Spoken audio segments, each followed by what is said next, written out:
Hello and welcome to Tub Talk, the podcast for IT consultants. Now today we have not one, but two guests to talk about a topic that is on every managed service provider's mind right now. I'm talking, of course, about cybersecurity. Firstly, I'm joined by Rachel Rovegno, Sales Business Development Manager at Cisco. Now, Rachel is responsible for leading the global orchestration and execution of Cisco's partner, managed services, and security go-to-market strategy. Rachel, welcome to the show. How are you doing today? Hi, Richard. Thank you so much for having me. I'm doing well. How are you? Oh, very well indeed.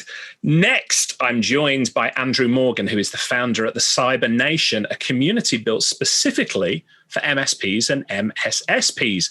Now, Andrew is a cybersecurity-focused solution strategist who has worked previously at ConnectWise, Monitor, TruMethods. So let me tell you, he is somebody who knows both the MSP and cybersecurity market very, very well. Andrew, it's a pleasure to have you on the show. Yeah, thanks for having me. It's great to be with you, Richard.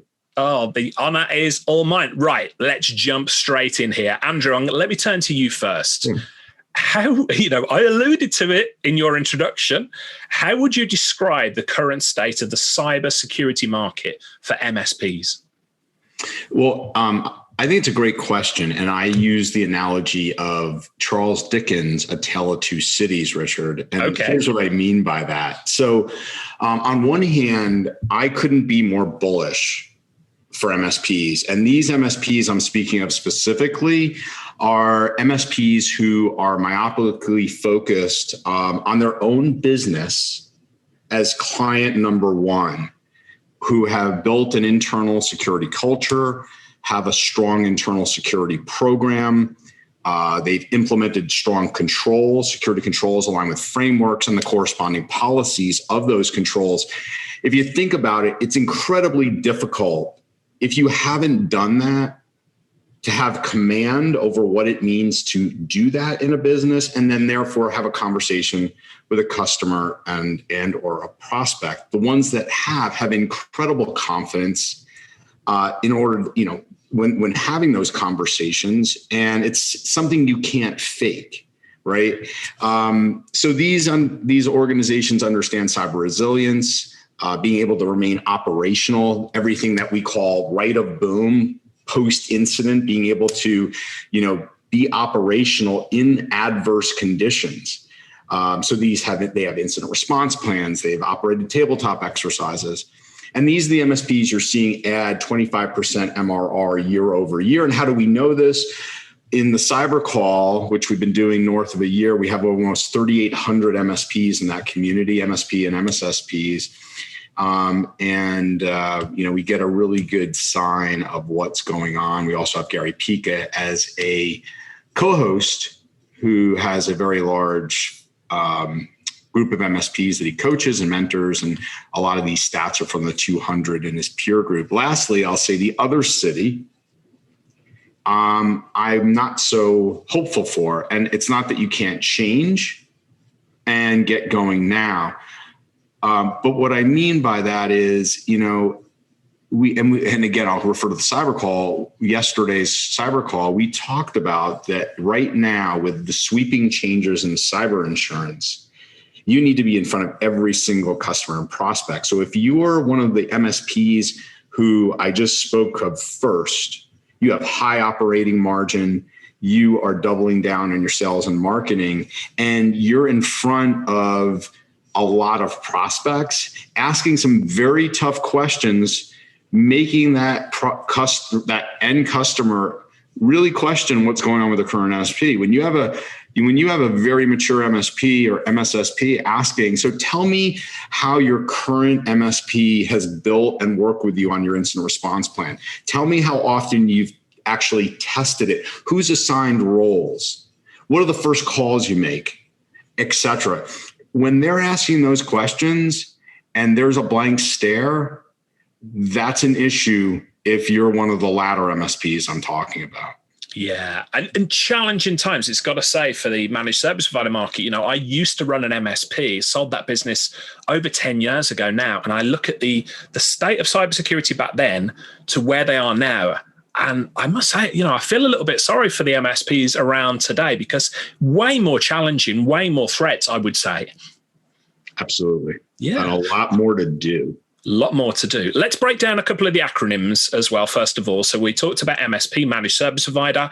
MSSP, break that down for us. What is an MSSP? Yeah, great question. And a lot of people wonder what's the extra S, right? When I talk about an MSSP, Richard, I'm typically referring to organizations that are specialists in cybersecurity. These could be organizations that are offensive in nature. And I'll give you just a few examples, right? This could be an organization that strictly focuses on, pen testing, vulnerability scanning, and third-party type, testing of the, defensive measures, right? The ability for that organization to defend against an attack, right? That's one type. There are more, wide-ranging MSSPs where they could have SOC SIEM offerings. Now they could be, again, what MSPs are using from third-party providers like Perch and Arctic Wolf and Scout and Blackpoint, or they could have actually built their own SOC internally. But MSSPs are typically more focused on a cybersecurity practice or practices based on, a specific function. If we use real quick, I know it's a global audience, but if I just pick NIST cybersecurity framework for a minute, not to make it US based, but, there are certain, whether it happens to be in the functions of detect, respond, recover, those types of things, right? Or MDR type functions. That's what they're specializing in, as opposed to IT, as we think of traditional MSPs who now are answering the question from most of their end customers. I thought you were doing all this for me anyway. Yeah, we'll jump into that in a little bit because that is a huge question in and of itself as well. But Rachel, I want to turn to you. First of all, thank you for joining us today. I think it's so important that, we've talked about managed service providers, we've talked about MSSPs, but vendors are a big part of tackling this cybersecurity issue. We are not going to do this in isolation. So first of all, thank you for coming on and, talking openly about this. Cisco is known as one of the market leaders in the networking space. Everybody knows the name Cisco. But as Spider-Man knows, or Peter Parker knows, great power comes with great responsibility. So how are you at Cisco helping MSPs to keep their clients secure? Yeah, great question, Richard. And so I think kind of going off of both what Andrew and you mentioned as well, the first thing is acknowledging that MSPs are by far some of the most targeted businesses for cyber criminals today. And so we're all in, I'm a part of the global partner managed team.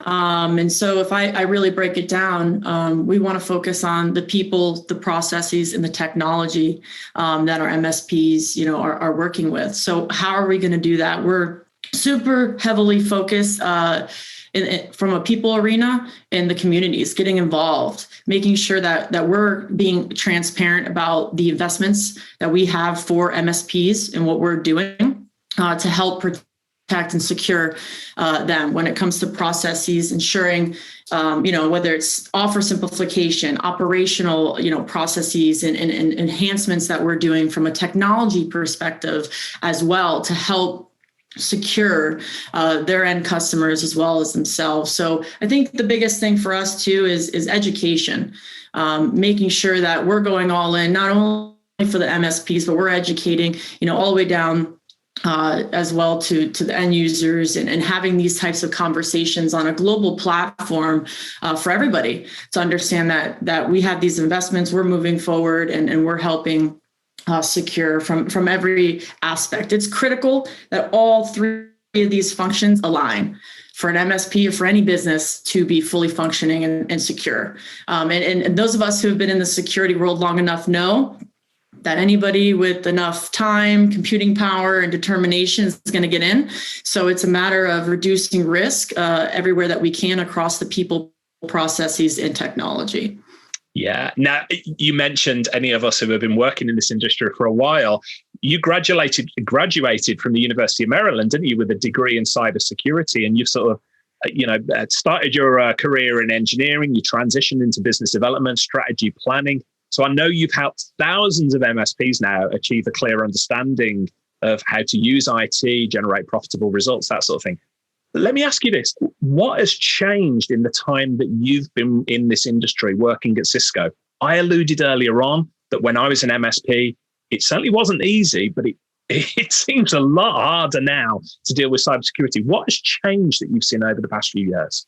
Oh, absolutely. I mean, it's no secret that there's more users connecting to the networks than ever before, which means more devices, which means that already massive attack surface that we knew and we were aware of just is now unimaginably massive. Yeah. And so just even since I've been in the industry and working from whether it's technical or sales business development perspective, it's quadrupled, if not more, right? I mean, it's huge. So simplification. I think that there's a huge need of focus around how do we take all this, to Andrew's point, it's very complex. It can be very challenging for any business, especially MSPs working with various different end users to take all those complexities down and simplify across those three functions, if not, even more, unfortunately, to really secure their infrastructure and to secure their users. So, a lot has changed from a Cisco perspective. I think, and you could talk to this as well, and I think you mentioned it, but, we're software driven. We're highly functioning and around networking and security and collaboration technologies, but all of these have a security aspect in it. And I think that's top of mind as well as these solutions are being built out, is how are we securing the collaboration for the remote workforce? How are we securing the networks that everybody is using today?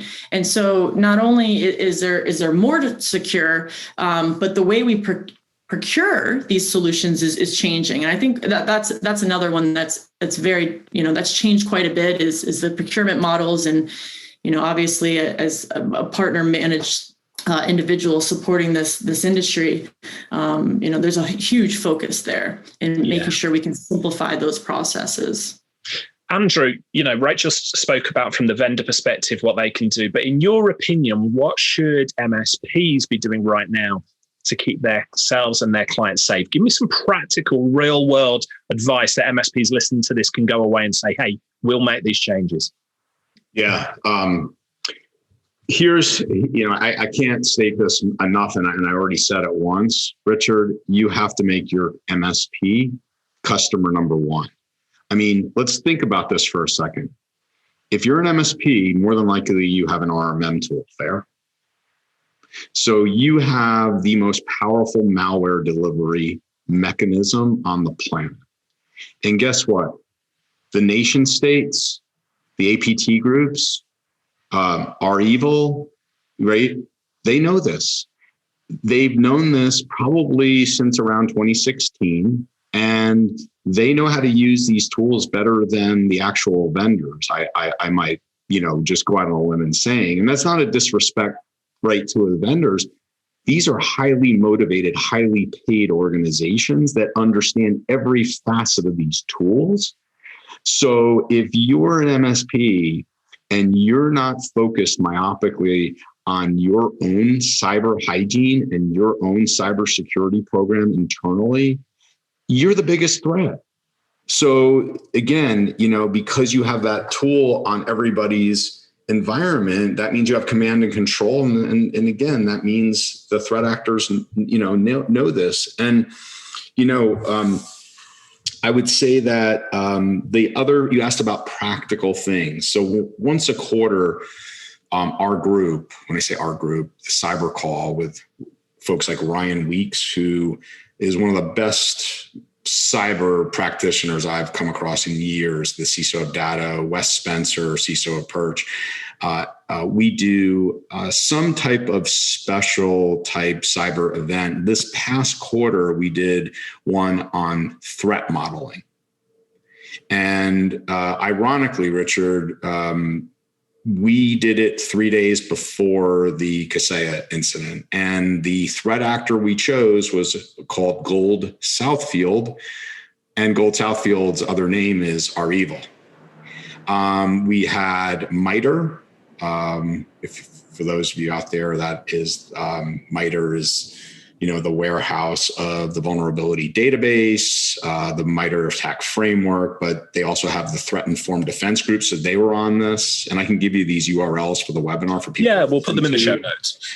And we also had Red Canary on, and their Atomic Red team, who are tops when it comes to threat modeling. And so again, you've mentioned this, it's hard work. It's way harder work these days, but these are the things that MSPs have to understand. They have to understand who is attacking them and what mechanisms they use to attack them. So does that make some sense? It does make sense. And I want to jump in a little bit later. So here's, advanced warning. I want to get some, you mentioned Ryan Weeks. We actually had him on Tub Talk 61, brilliant guest. And you've just reminded me, we should get Ryan back again to talk some more. But I'm going to come back to you and ask about other people in this space that I think people should be following. So before I do though, Rachel, let me turn to you. So Andrew's just talked a little bit about, here in Europe, we might say MSPs need to eat their own dog food, or the French might say need to drink their own champagne. It's not enough to talk to clients about how you've got to stay safe, practicing good cyber hygiene and things like that. They've got to be practicing this themselves, walking the walk in cybersecurity. Let me ask you, you've worked with thousands of MSPs. How can MSPs build a culture of security in their business so that isn't something they're just talking about, everybody in the organization is doing? Absolutely. Great question. And I grew up with practice what you preach. So when a company or MSP builds their security practice within, this belief is shown on the outside.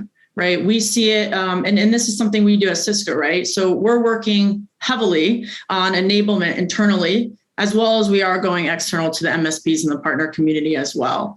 And we can't have our MSPs and our partners believe that if we weren't doing it and working tirelessly at it. So again, going back to, practice what you preach, transparency is key for MSPs to be able to be transparent with their end customers, right? They have to be doing it themselves. They have to have these processes built internally for their customers to believe that. Makes sense. Yeah. Andrew, I want to touch on something very briefly here. I don't want to open a can of worms here, but we've got to touch on the elephant in the room. We have seen a number of supply chains attack recently that have badly impacted MSPs. I'm not looking to point blame here, I'm not talking about opening a can of worms or anything, but what questions would you be recommending that MSPs ask of their vendor clients across the board? So, this is a fantastic question, Richard, and I can't take credit for these two questions. I'm going to give you and your audience. Okay. But I will reference a gentleman named John Strand, who I will give you show notes for. He's the owner of Black Hills Information Security. He's globally recognized as one of the top offensive practitioners. He taught the top SANS offensive course for 15 years. We had him on the cyber call the week after the July 4th incident. And that show is dedicated literally to really almost your question. In other words, how do we tell what our vendors are doing? How do we make sure, we could be doing all these great things internally as an MSP, but then because our vendor may not be doing the right thing, we're exposed and therefore all our clients. So there's two questions. Let me get right to it. That John says, ask every single one of your vendors. Question number one, Richard, is what does your current application security program look like? Can you share it with me? And John elaborates that, if a vendor has an application security program, they are going to be proud of it. They're going to talk about it.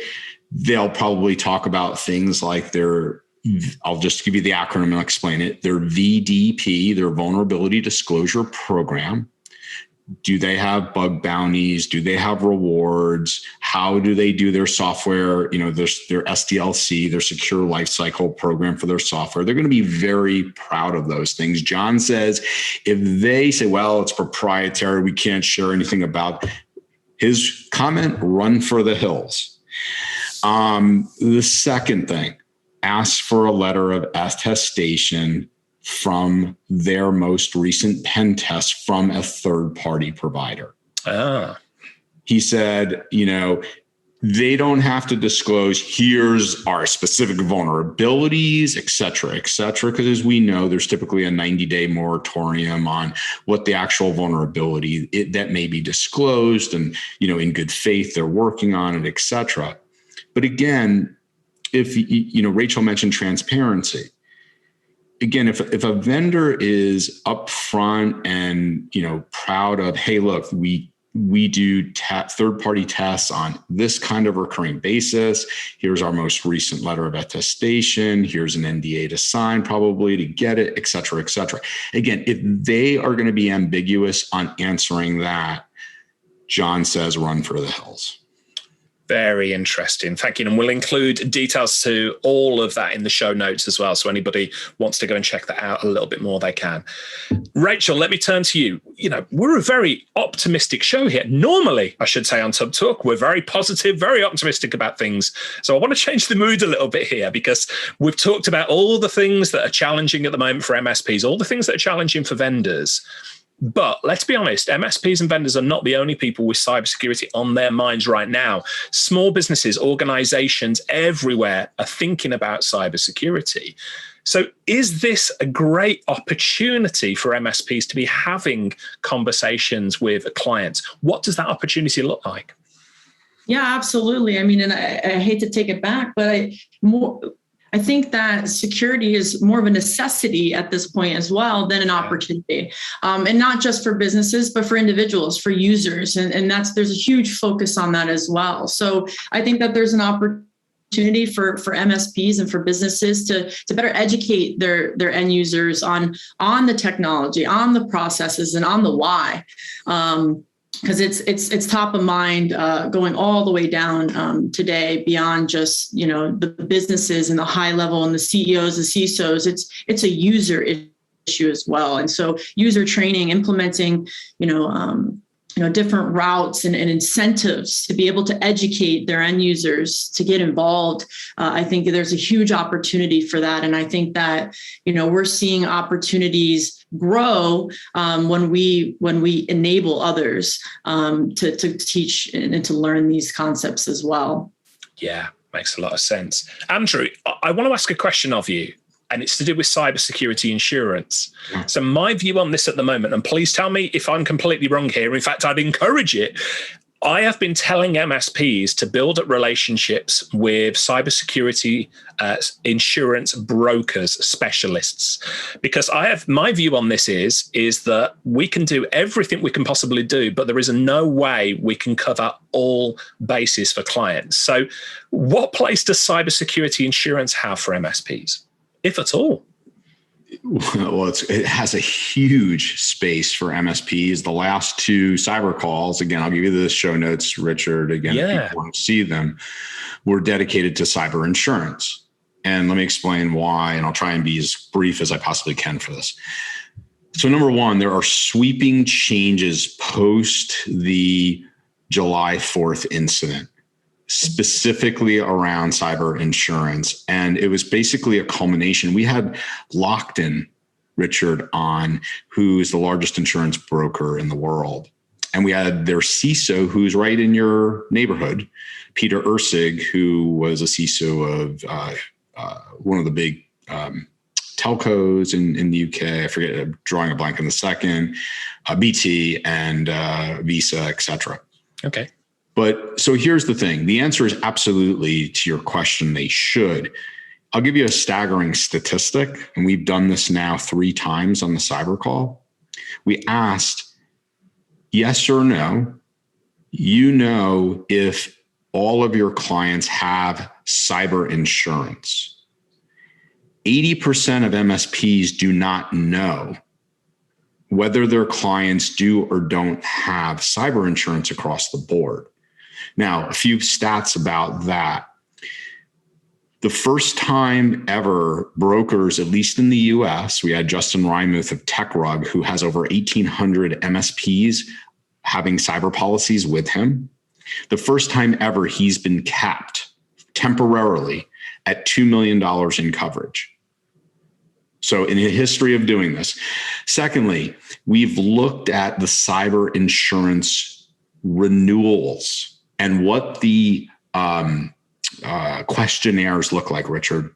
5 years ago, you could ask somebody that was sub $250 million in revenue, US revenue. So equate that to whatever market you're in. You'd ask 5 questions and you get a cyber policy, $3, $4, $5 million. Today, there's 5 to 7 pages of questions and you're asked for proof.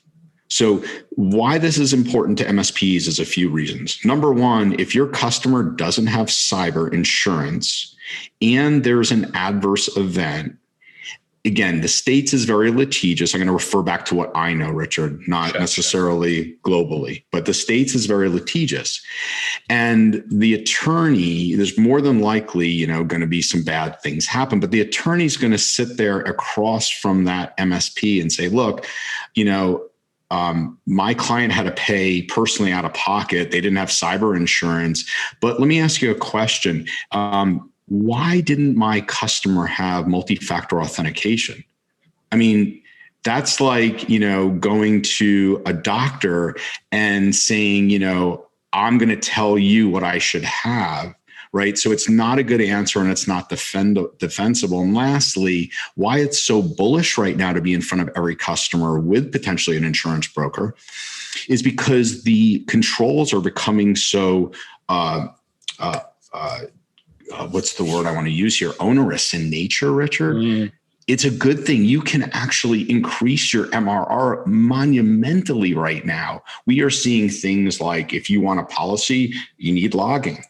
Right? You can't have traditional AV. You need EDR. You need to have MFA everywhere. Heck, the most recent cybersecurity questionnaire I saw even had privileged access management as a question. So I think you're spot on in terms of, whether developing relationships with, but bare minimum, you need to know if your customers have an insurance policy or not, because if they don't, then they're not being held to a standard to get anything. And then more than likely, it's going to fall back on you as the MSP.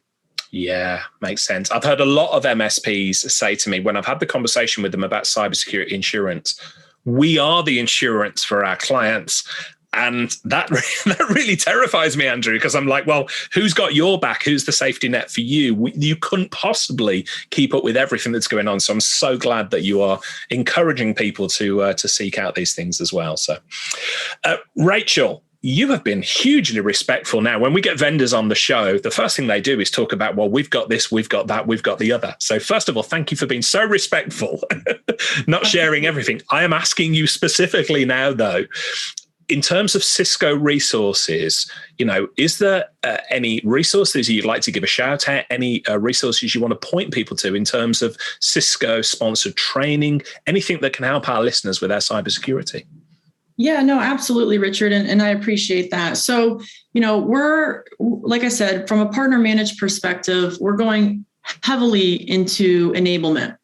And making sure that our MSPs have all the tools that they can have to be able to secure their practice and secure their end users. So with that, we're working with TruMethods, with Andrew and Gary Pica, to help deliver what they call a training manual for MSPs. And so this is more than just enablement. This is more than just content. This is a space. This is a community for MSPs to go into, to be able to have modules to talk through fundamental cybersecurity skills and best practices, and building all the way through packaging and pricing, different things with CIS controls and tabletop exercises and all of these topics, real world topics that MSPs want to hear from people who have gone through this, from industry experts that are coming to the MSP community saying, hey, we've done this works, and we've done this and this doesn't work. So really putting that forward. And so TruMethods is a Cisco sponsored community that we're working with Gary Pica on. And there's a lot of content within there. And to your point, Richard, it's not just vendor focused. This is something that Cisco is saying, hey, we sponsor this because this is what you need.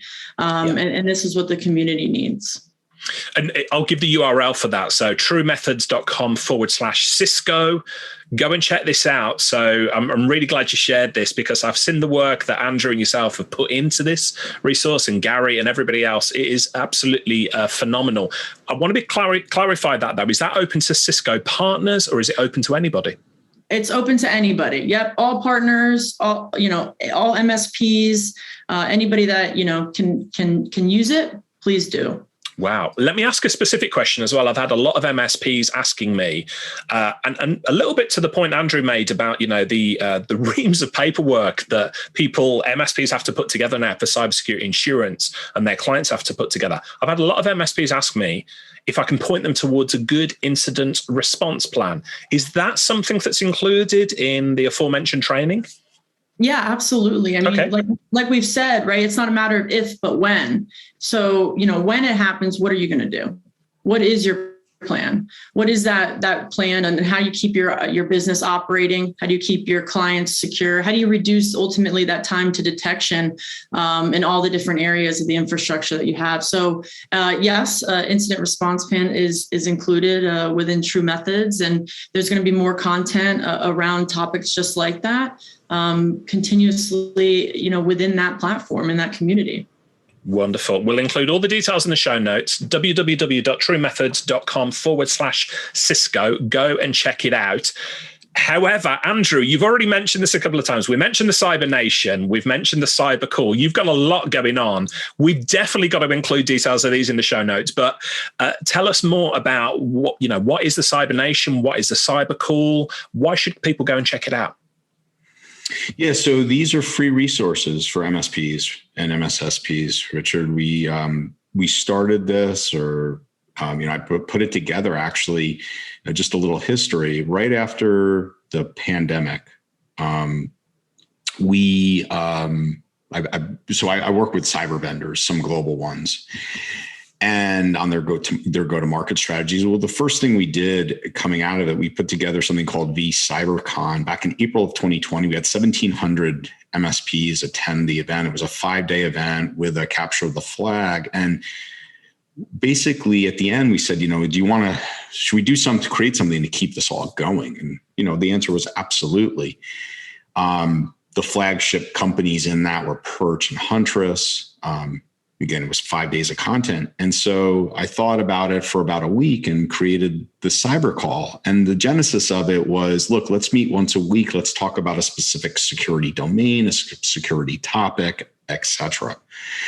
And it's grown a little over now. We're in our 61st week coming up here. Wow. Our 52nd week, our year anniversary, we had Verizon on for the Verizon data breach report, the first time ever they presented to the MSPs.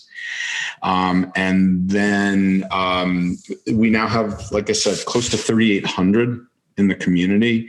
And then the Cyber Nation was something where I said, okay, I'm just going to create basically this community where there's about 1,400 now in that. Again, free. I'll send all this information, URLs, where people could collaborate 24/7. So it's global. There's people all over the world in it. And, Rachel mentioned the incident response plan. So between the Cyber Call and Cyber Nation, we do these quarterly projects, if you will, these quarterly events. And one of them was building your incident response plan. And the incident response plan that you'll find in TruMethods comes from an event we did with the CISO of Marco. They're a 1,200 employee organization, MSP, managing tens and tens of thousands of endpoints. Their CISO, Mike Burgard, phenomenal, who leads their security team, was kind enough to sanitize their actual IR plan, Richard. Oh, wow. Yeah, he walks through the plan and provides it in that specific webinar, which sits within TruMethods or Cyber Nation, but the TruMethods Cisco content, it's sitting in there along with the tabletop exercise done by Wes Spencer and Chris Lair, which is testing your incident response plan. They do an RMM breach.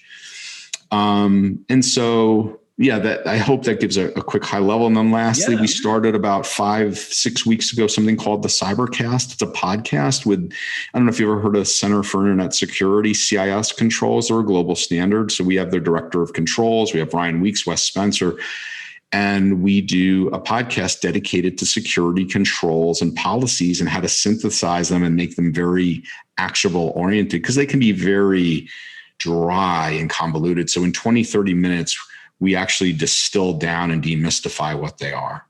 Yeah, makes sense. That's awesome. Now, I mentioned earlier on, and I want to put you on the spot here. You've already mentioned lots of different names of very, very smart people who MSPs should be following. You're at the heart of this cybersecurity community. It should be obvious to anybody who's listening to this. Which smart people should the listeners of this show be following to stay current on trends in cybersecurity? Yeah, we mentioned already Ryan Weeks. I think, he's somebody that the reason I respect Ryan so much is he puts cybersecurity and community before vendor and who he, it's like that's way more important to him, right? He'll pick up the phone with anybody to help them. The guy is fantastic and so knowledgeable. He's securing a public company. So you've got a guy that truly understands, and as a cybersecurity team, north of 50 people on his staff. Then Wes Spencer, CISO of PERT Security. I mentioned John Strand. I'll give you the URLs for him. He runs some phenomenal training, by the way, which is a pay what you can model. Oh, wow. And he has core SOC skills coming up. We're going to actually do some promotion and help out MSPs get quote unquote mini scholarships on that, Richard. John Hammond, one of my favorites. John has a YouTube channel of, over 150,000 now. He's one of the top offensive guys out there. He works at Huntress as well, but John Hammond is a must to follow. Phenomenal. And then over on your side of the pond, as it were, I'm a huge fan of Kelvin Tegelar. I don't know if you know Kelvin, but he runs another just selfless individual. He just finished what's called the Cyber Drain. He had a huge capture the flag event, but selfless individual who'll get on the phone with anybody. And last few come to mind is Phyllis Lee, the Senior Director of Controls for CIS. She's always willing to help MSPs out. She really understands that we are the basically wholesale to retail model, if you will, that we are the backdrop for all SMB. So those are a few that come to mind. I hope that helps. Amazing. And we're going to have a very full show notes for this episode, but I think it's all good. I promised you listening at the start of this, we were going to have some really good content, and I think you'll agree when we've got it. Rachel, going back, can you clarify how somebody could get started with that Cisco sponsored cybersecurity training? Tell us a little bit more about that and elaborate on it a bit for us. Yeah, absolutely. So the URL is www.TruMethods.com or /Cisco, and we'll put that in the notes for you. And you can go ahead and register, sign up. The first 60 days free, and from there you have all the content. Everything is available to you: the community, the webinars, the events. Take advantage of all the modules and the content from there, and be a part of the community. Yeah, very, very cool. Look, both of you, I have thoroughly enjoyed our time today. I know we're tackling some very, very timely and difficult topics at the moment, so I appreciate you being open and honest in everything we've talked about. There's going to be a lot of people listening today who want to continue the conversation with you. So if anybody wants to reach out to you, how can they find you? Andrew, perhaps if I turn to you first of all. Yeah, Richard, so I'm on LinkedIn. And I'll give you that URL. And also my email is pretty easy. It's Andrew at the CyberNation. So thecybernation.com. Wonderful. Yeah. And Rachel, if anybody want to reach out to you and continue the conversation to Cisco cybersecurity, anything at all, how can they reach you? Yep. The best way to contact me is connect with me on LinkedIn. Wonderful. We'll include all the details in the show notes. Thank you so much for your time today. Again, you've been really open and honest talking about a variety of topics, some really difficult topics as well. So really appreciate it. As we close off, any final thoughts on cybersecurity? Andrew, what should MSPs be thinking about as they go away from this podcast? Well, I think I've beat to death already, Richard, about being client number one. But what I would say, something came up in the cyber call yesterday, was so eloquent. And that is that, if you have a client that you've been trying for a long time to, let's just say, put in multi-factor, right? And you're sitting there going, I'm trying everything. I've documented, they've gotten maybe a small business email compromised once already. They're still not doing it. One of the best things you can say to that owner is just like, look him in the eyes or her in the eyes and say, I feel like I care more about your business than you do. And just don't say another word and let them talk first. And it might open up a can of a good stuff for you.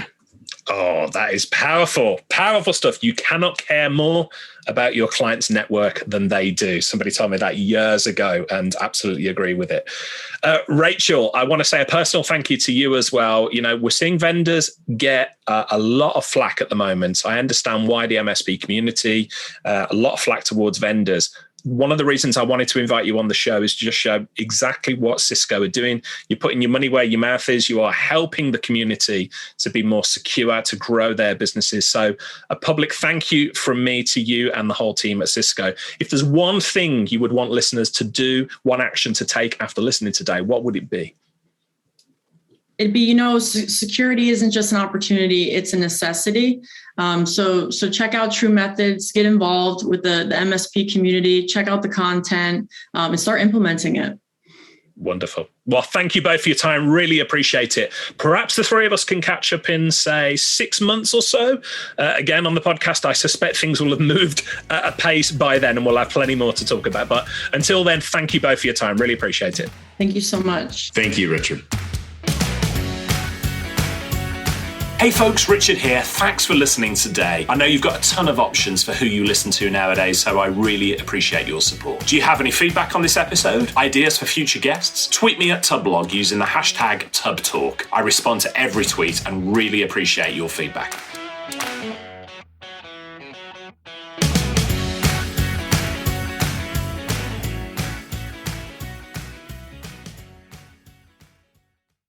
Hey team, this is Richard again. Just one more thing before you take off, and that is MSP Insights. Now, every Tuesday, I share my thoughts on the business of IT with you, the managed service community. Thousands of managed service providers already subscribe to MSP Insights. It's easy to sign up, easy to cancel. MSP Insights is basically a short email from me every Tuesday without fail with advice on growing your IT business, plus cool resources I've found, discovered, or started exploring that week. It's kind of like my diary of cool things and often includes articles or books I've read, tools I've discovered, and events I think you'd be interested in, often sent to me by my friends and Tub Talk podcast guests. So if that sounds fun, a short tiny bite of MSP goodness every Tuesday, and you'd like to try it out, just go to go.tub.co/Tuesday. That's go.tub.co/Tuesday. Drop in your email and you'll get the very next one. Thanks for listening.